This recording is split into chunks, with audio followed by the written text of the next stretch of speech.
Welcome back to the channel, guys. Today we are here with Teddy. We're gonna look at Teddy's tanks. No, just kidding. Today we're here with Alan. We're in Burbank, Illinois.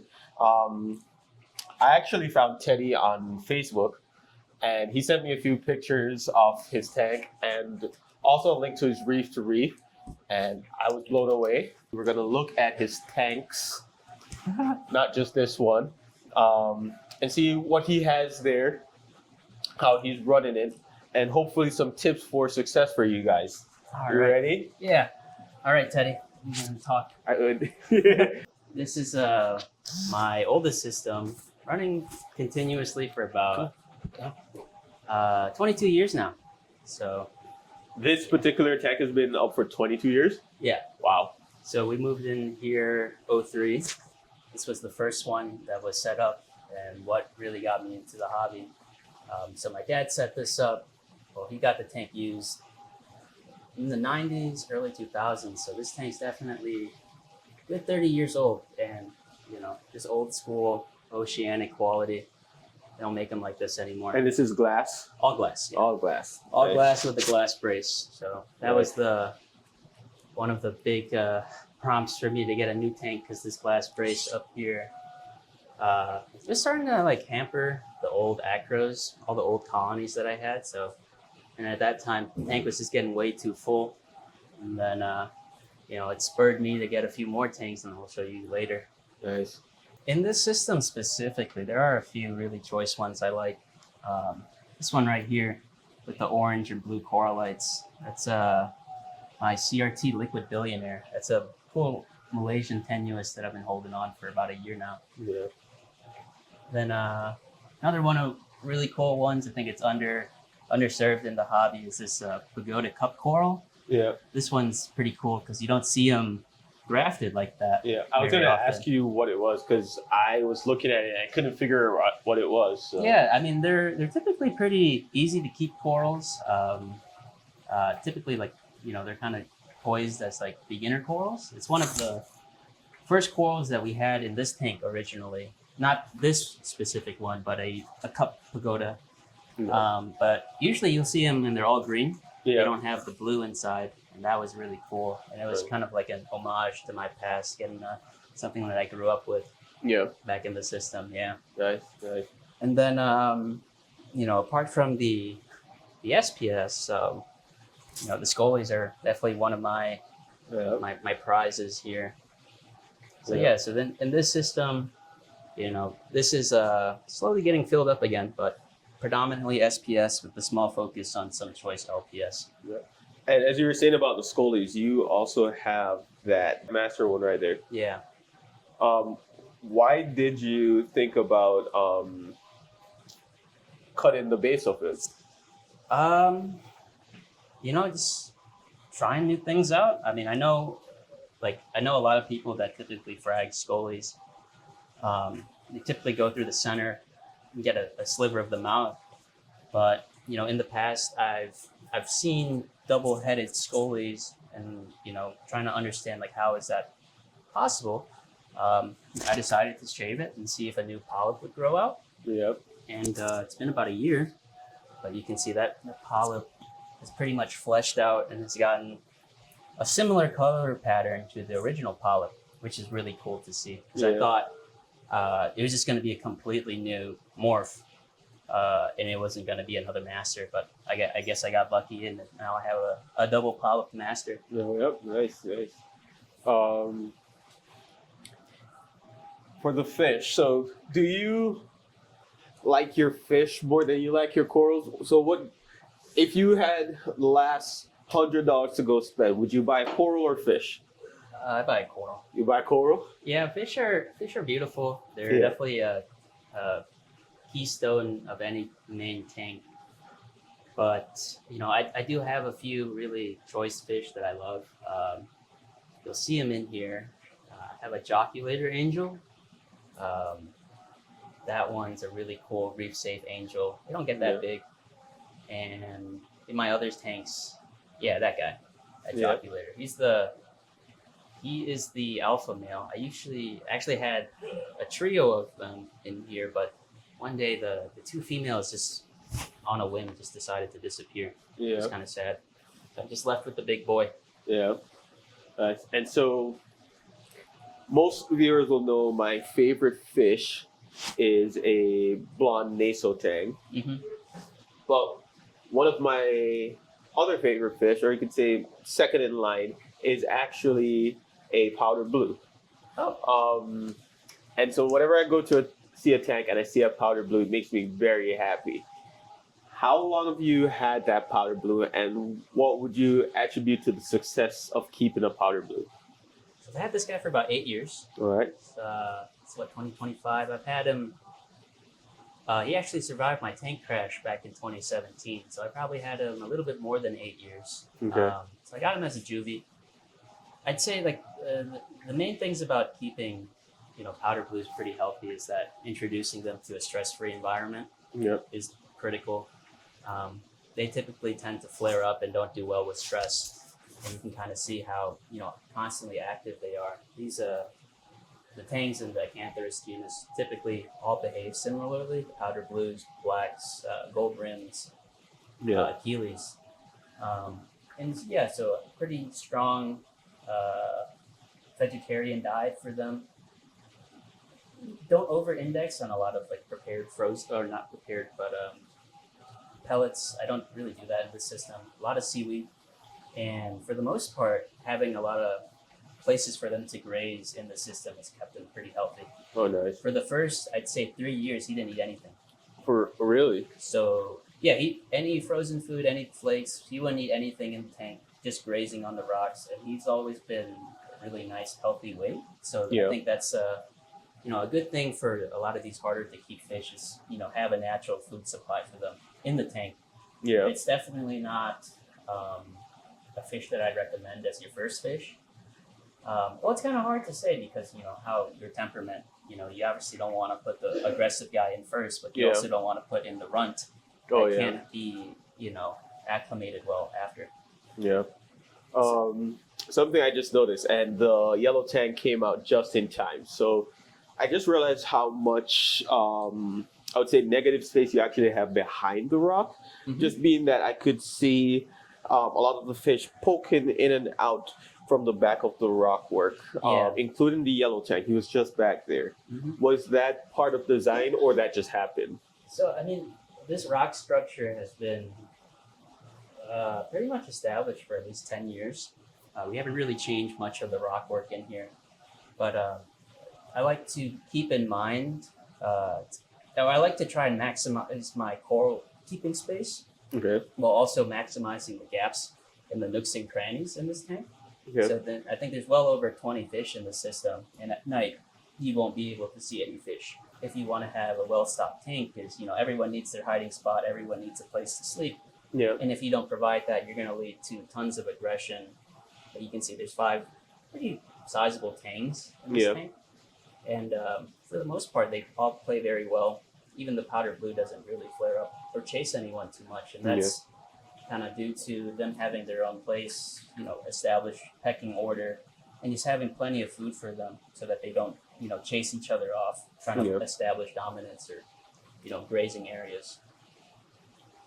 So I don't know if you do it different on this tank than on the other tanks, but are you doing any water changes on this tank? I do water changes. There's not a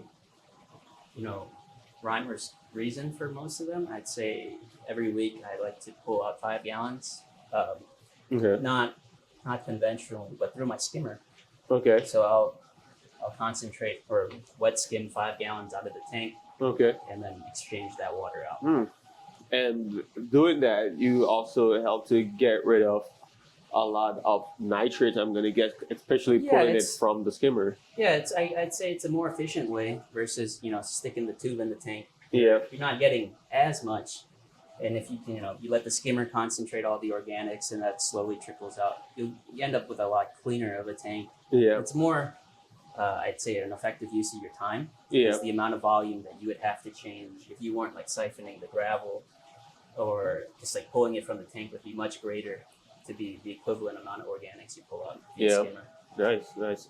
See, I've never thought about doing it that way. I'm actually going to try that. Yeah, To see. the one thing is like if your tank's too clean, Yeah. it's like it can strip your tank out too fast. Yeah. I've noticed, depending on the state of the tank, if you do too rapid of a skimmer water change, the next day the corals aren't as happy, Okay. and that's just due to potentially bottoming out the organics in the water and not replacing them immediately. So Yeah. another thing I like to do post water change is to feed the tank. Reintroduce those potential good organics that I might have extracted. Okay. And it's a good little tip that I like to do on my systems. Okay. What salt are you using? I know you don't do a lot of water change. Yeah, but... I don't have a favored salt brand. I think right now the systems are running on Tropic Marin. Okay. But I've used Nios, Instant Ocean, Aquaforest, Tropic Marin, all with good success. I'd say at the end of the day, you're not going to be getting everything you need out of your salt, especially in a populated system. You're not going to be reintroducing anything in a large amount. If anything, it's more so having quality raw ingredients to create your water with. Yeah. But apart from that, all the supplementation that I do is done by hand and managed by the calcium reactor. Yes. Do you keep a close eye on all of your levels, your phosphates, nitrates? Yeah, so I mean, it's a pretty nuanced question. When I started off, those numbers were quite important to me, but now I've gotten to the part where it's more critical to understand the ratios and how each element or parameter interacts and the interplay in the system, right? So in the past, a good example is I was able to get my alkalinity up to 20. Mm-hmm. No issues, no losses in the tank. But that's a caveat with, having high phosphates and high nitrates to accommodate. Because a lot of times when people shoot for, getting one parameter to a certain spot, they don't really take into consideration like what other elements need to be there for the coral to actively metabolize the nutrients or effectively use them. Yeah. Because there's a lot of research talking about the eutrophication of water and how wastewater is affecting the coral reefs, and it's all about the dynamics and the ratios of nitrogen to phosphorus. Because you can keep a tank with relatively elevated levels, but they have to be kind of in synchronous with each other. You can't just have high phosphates and low nitrates. That's going to lead to issues. You'll need to have equivalent amounts of both. Yeah. So you don't watch it daily. No idea of what it is. You just kind of focus more on the corals. Yeah. So a lot of the stuff is by eye. Okay. Just like with gardening, a lot of that stuff, just having a really close touch, like in tune with your system. Yeah. I'm able to kind of dial things in. But typically, the range of phosphates in the tank are maybe, I've had it as high as 1 ppm with no issues. Okay. But right now, the tank's running around 0.4 ppm. Okay. And so it's funny, I did a check today on my tank, and it was running at 0.4, and I was a little concerned as well. Mm-hmm. When my tank first got started up, my phosphates were a lot higher, but then I've noticed that it settled down right around 0.1 to 0.2. So just seeing it double what it was, I was a little concerned, but I also knew what it was. It was the fact that I had dumped a lot of pellet food in there for a new fish that I just wanted to make sure he was eating. Right. So I was giving him a lot more. So the pellets, I knew the source of it. That's another reason why I don't really like to feed pellets too much. Because a lot of the pellets that fall into the rockwork don't get eaten. Yeah. Just become little phosphate bombs. Yeah. And that's not to say phosphates are bad in general. It's all about understanding, what type of reservoir exists in the tank in terms of phosphates. Yeah. And you can, manipulate the corals to absorb the phosphates through their metabolism. Yeah. And a lot of times I find that when phosphate accumulates or is increasing, it's due to metabolic dysfunction in the tank. Yeah. And that's like that's my perspective with nutrients, right? It's like if you're having a large testable value, it's indicative to me, especially if you have a lot of coral in the tank, that their metabolic rates are screwed because thinking about it, they need the nitrogen and the phosphorus to create ATP and synthesize their tissue. And if the coral's not taking it from the reservoir, what's that telling you? The corals aren't growing. Yeah. So, for example, in this tank, within a day, the phosphate might drop 1/10 of a point. So Okay. from 0.4 to 0.3 Yeah. if I'm not supplementing. Or because the calcium reactor is running, the calcium reactor supplies a lot of phosphate too Okay. by melting down the old coral skeletons. Yeah. So if I'm not dosing anything, you can quickly bottom out quite fast within maybe a week or so. With everything rapidly growing like this, it's really critical to have your phosphates at least 0.1, I'd say. Yeah. 0.4, 0.5, that might be on the higher side of things. Some people might not like that, but for the most part, you can see in this system, there's no algae. Yeah. And as long as you have a strong or a large enough coral biomass, you can safely assume that the phosphate consumption is going through the coral, not to any nuisances. Yeah. Can I see what lights you're running? Yeah. So this tank is lit by Radion G5s. There are actually 2 G6s and 1 G5. Okay. Before, did you just have all G5s and you just upgraded the 2 to G6? No, well, I'd say it's partly fault of Ecotech why I have 2 G6s and 1 G5. So I got the G5s quite early, and at that time there was an issue with their housing and how the LEDs would crack due to running them too strong. Yeah. So I sent them in for replacement. They offered me a chance to upgrade, so I decided to upgrade. But most of my tanks are running G5s at the moment. I have these 2 G6s because of that issue. Yeah. That's nice. For me, that's good customer service. I don't run Rayons. I in turn use AI. For Same me, company. same Yeah. company, but they're a little bit cheaper. So I thought, you know what? Instead of going with the Rayons, I could get similar light, but for the same amount of money, I could double my spread. That was my thought behind it, why I went that route. Yeah. But that's nice to know that they actually did that for you as well. Yeah, I mean, historically, I started this tank with halides. Early 2010s, I think we got the G3 Pros. Those were my first foray into radions, and I've been using them since. If I were to, rechange my lights or whatnot, I'd probably go back to halides or T5s. I still have T5s on another system. Okay. Well, why would that be? Cost? Yeah. I mean, initial startup cost of a T5 unit, it's just 1 radion, and you can cover the entire tank. And then 2, coral health, and just the ease of use. Yeah. The radions, you'll be able to get that really cool fluorescence and whatnot, but you can still see a fair amount of shadowing. If you don't completely blanket the tank with radions, like ideally this tank would have like 5. There's only running 3 at the moment. Yeah. But to get an equivalent coverage with a light, you need much more, and the logistics of extra plugs, things like that, and then just the app's nice to run a radion and turn on your lights whenever you want, but that's a lot of the human nature side of things, and not so much the health of the animals. Yeah. Nice. All right. So next on this tank, I would like to kind of just go over the equipment that you are using. Yeah. Could you show us? Yeah, your I setup? mean, the main life support is right here. So this is my monster of a calcium reactor. There's about 50 pounds of media that feeds this tank, and been running this alongside with the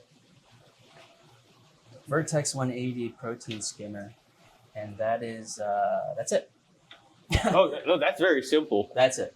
That's nice. All my tanks are run with a calcium reactor and a skimmer and a chiller. Oh, nice. You actually run a chiller. Yeah, it's a chiller right there. Nice. So that's from when this tank had halides.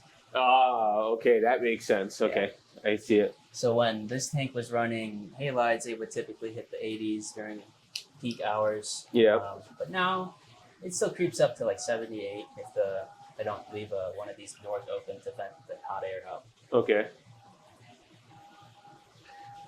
Yeah, but apart from that, like I like to keep all my systems very simple, and it just kind of goes to prove how much you can get done without all the crazy fancy equipment. Oh yeah, Even most of my tanks aren't even automated or run by a controller. Yeah. So That's nice, and I can see you have what four pumps in here. 4 pumps, and your The return. That's it, and that's enough to keep all these corals healthy. Yeah. My tank is this 125? Yeah.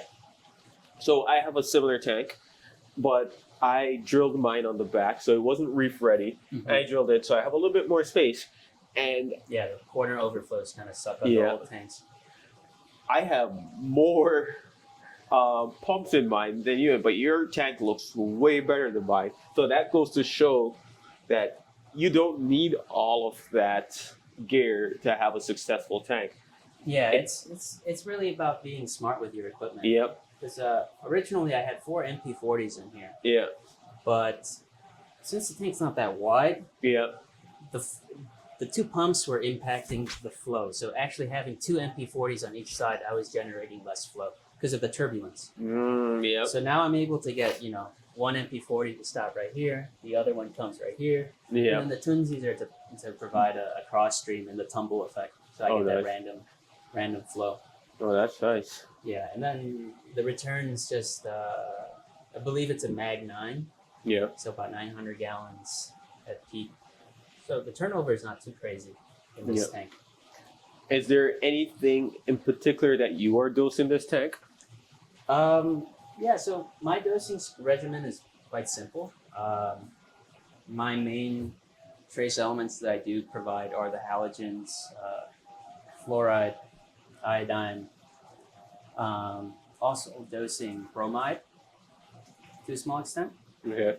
But for the most part, everything is provided through the calcium reactor and my feed or my concoction that I created. Coming from the Moonshiners method, No. or So I use a different brand to provide those trace elements. It's a Me Coral. I can show you in a bit. But most of my tank, I like to kind of run it in like a natural, holistic way. So I like to provide my corals their requirements through food. okay. So actively feeding the coral through heterotrophic means, they're able to assimilate and acquire all those trace elements through food, right? Versus them trying to, versus you trying to saturate the water with a trace element and the coral, getting the elements through diffusion through their tissue. If they have, healthy enough polyps, they can capture the food, and it gives you better health too over time. You can just see like the polyp extension on some of these things are great. Yeah. And that's another thing, that the paradox of the ocean, Darwin's paradox, like how can the ocean be so nutrient replete yet provide so much life, right? Yeah. And that's because everything, in the ocean is living. All those nutrients are encapsulated in a living organism, and they're not constantly in that state of decay. And that's obviously what you want to kind of replicate in your tank too, right? If the corals can, you feed the tank and they rapidly eat it all, they're going to get all they need. You don't have to worry about having excess values in your tank. And a lot of times when you dose a lot of those things, you have to worry about precipitation and the chemicals, reacting to each other. Yeah. And there's, people running moonshine, there's that nuance, right? You got to think about the order of which you introduce the elements and the timing. You can't just pour everything in all at once because they're going to precipitate. You have to take your time, measure out the doses. And, for me, I kind of dabbled with it way back but it just didn't fit my style. Right? Yeah. I don't have enough time to baby over, 6 individual systems and get their moonshine right. So I developed my own way, my own methods to keep everything. Yeah. And it's made my life a lot simpler. It's allowed me to grow a ton of corals with a lot less maintenance. And that's what I've been trying to shoot for.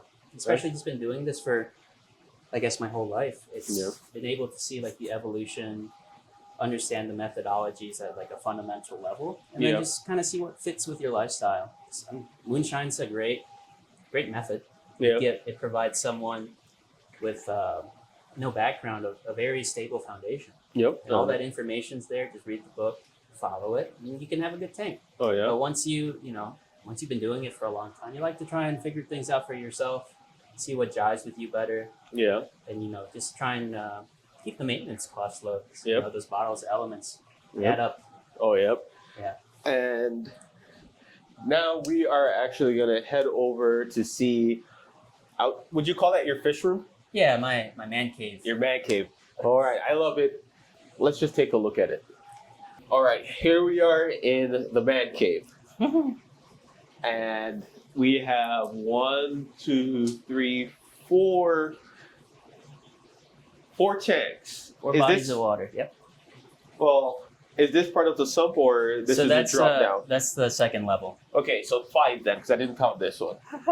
Because these are 2 up here. We have this, and then so 5. I would say you could call them displays. 1 is a trough. What tank is this? What size, and do you remember who made this tank? Yeah, this tank is from Miracles. I think they're up in Canada. I got this tank secondhand. Okay. But this system is 60 long, 30 wide by 20 high. Okay. This looks like a nice frag tank. The dimensions on it look really good for really growing out corals. Yeah. See, you got some euphyllia. So most of my viewers will know that I love euphyllia. So I'm always looking at euphyllia. And this is this a dragon? No. So that's the BK Chem Jolly Rancher. Okay. So I like it. Yeah. So actually, talking about euphyllia, this is a tank spawn. So this is a torch that spawned in my system. Which one is that? This one. This is one that spawned in my system, and to my surprise, it's completely different than any of my other torches. Yeah. So at that time, I only had 2 torches in the tank, so I could figure out which were the parents quite easily. Yeah. It's this reverse tiger and this deep water Malaysian. Okay. So these 2 made that. Okay. So, I mean, just like us, your kids might not look anything like you. Yep. Yep. And you only had 2 in there. And then I've been trying to spawn my torches for a long time. No success. And I have a few in my tank. So yeah, they actually spawned this year, but I wasn't able to capture any of the larvae. Yeah. I was able to record this one spitting out the eggs, but I'm not sure if any other ones did it at the same time to fertilize. Yeah. So this year might have been an off year, but at least I got one baby. And is this more of your grog tank? Yeah, so this system's where I usually, put all my new collector pieces in here, grow them out, and then I'll seed them.